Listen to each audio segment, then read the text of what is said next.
નમસ્કાર, હું આદર્શ છું. વેલકમ ટુ આદર્શ education society.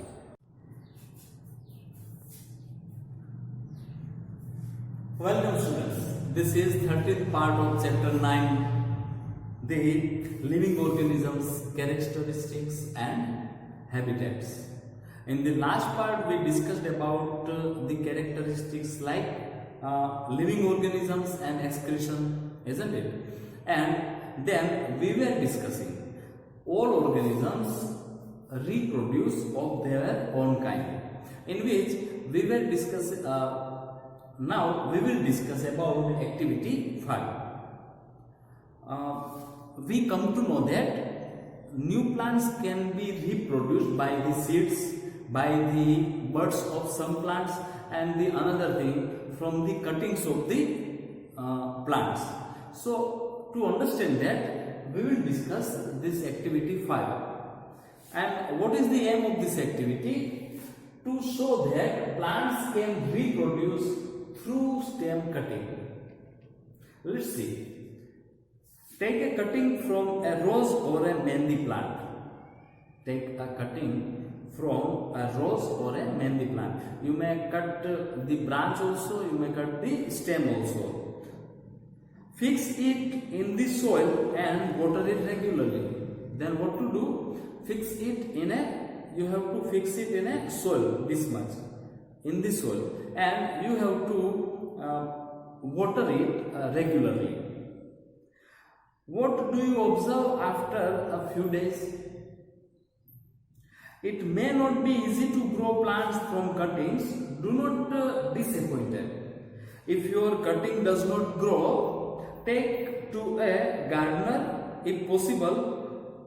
On the care to be given to cuttings to make them grow into plants.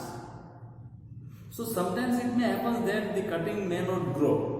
It requires some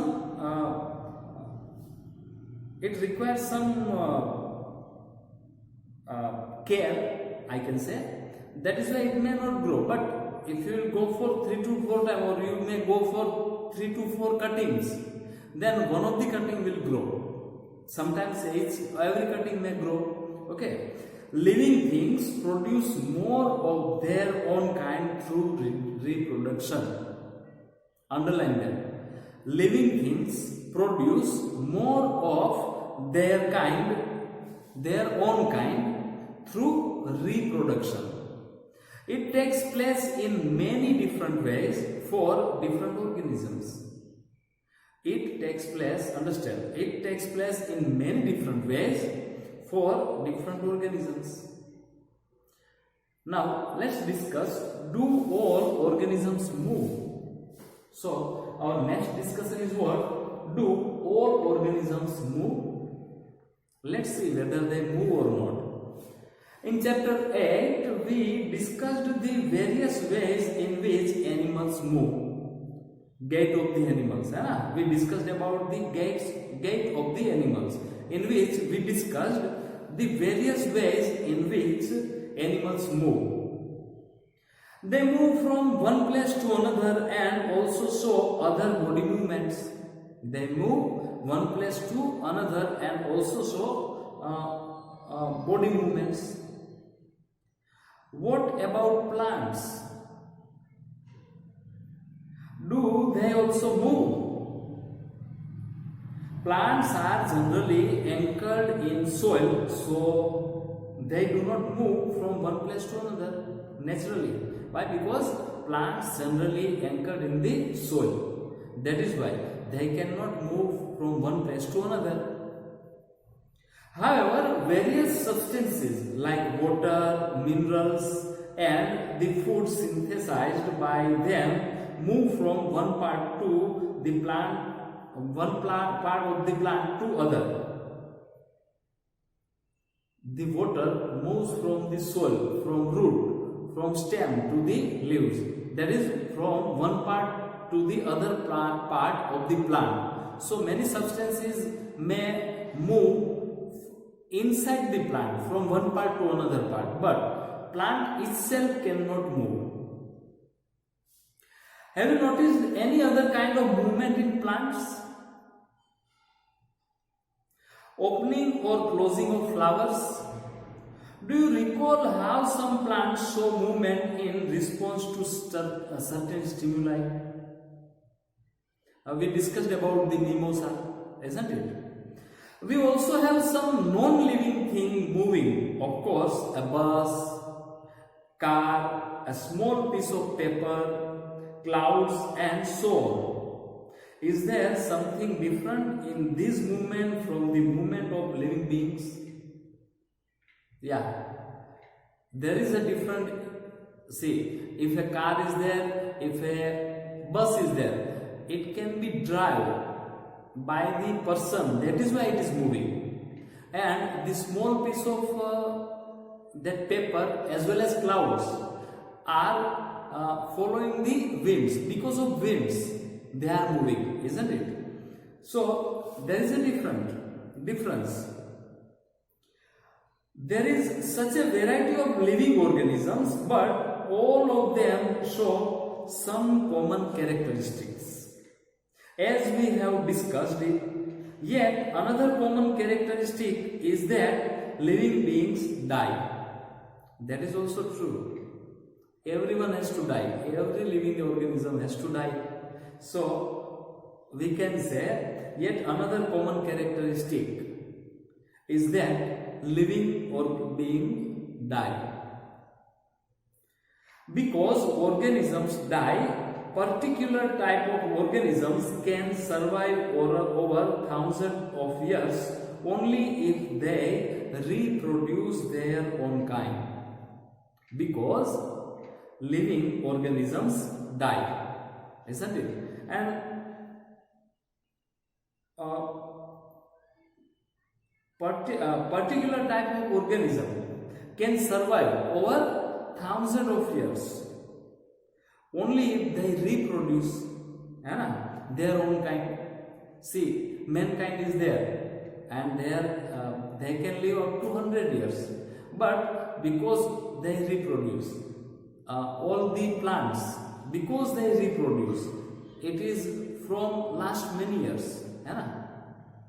One single organism may die without ever reproducing, but the type of organism can exist only if there is reproduction.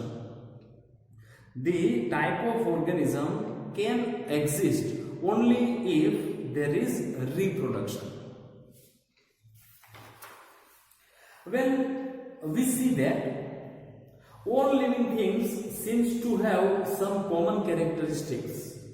They all need food. Remember, they all need food, respire, respond to stimuli, reproduce, show movement, grow and die. Do we find some non-living things that also show some of these characteristics? Cars, bicycles, clocks and water in the river move. The moon moves in the sky.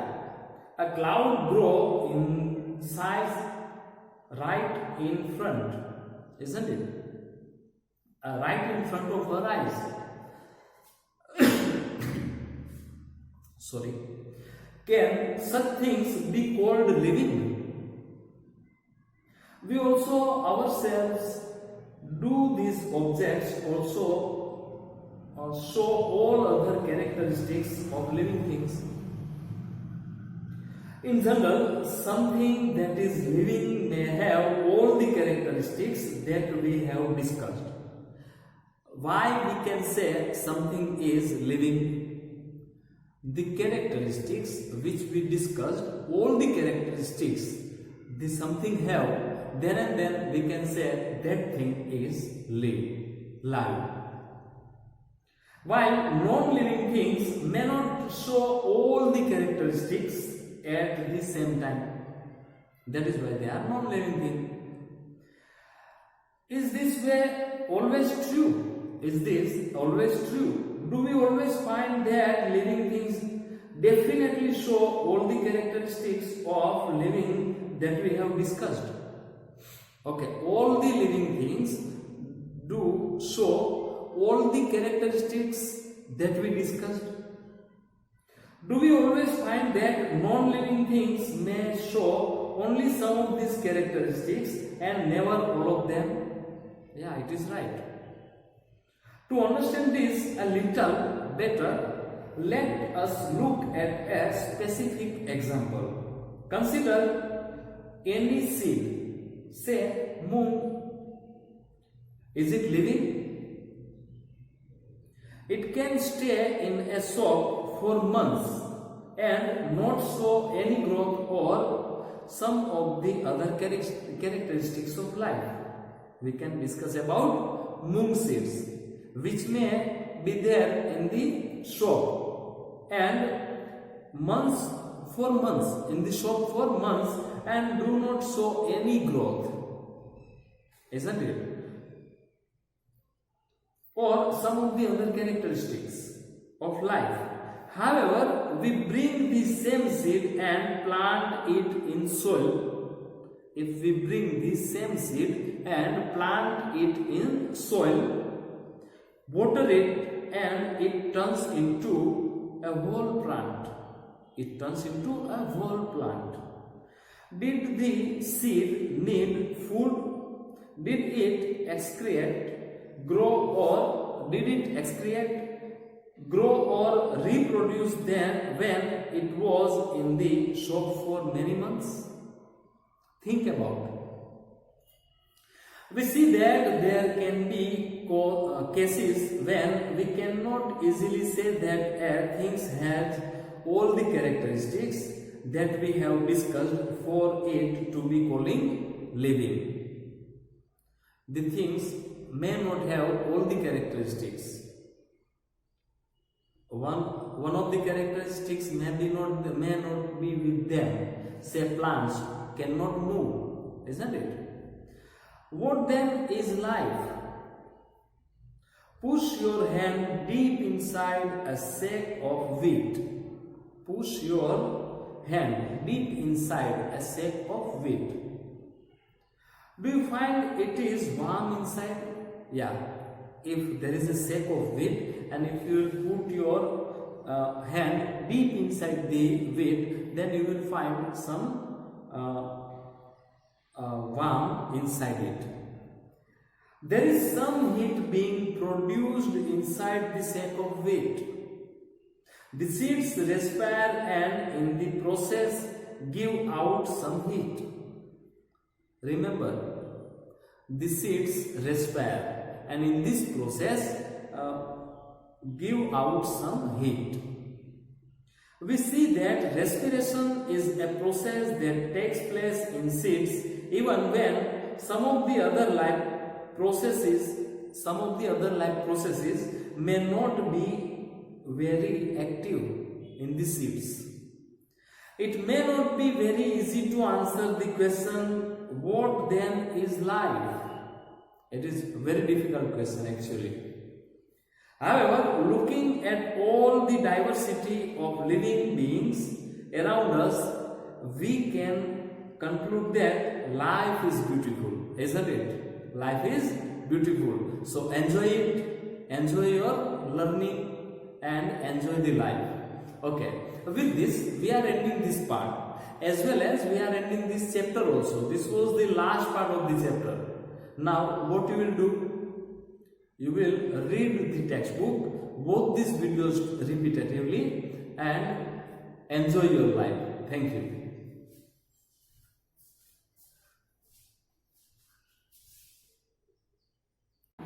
Thank you for joining us. Take care of yourselves and we'll meet you in the next session. Thank you.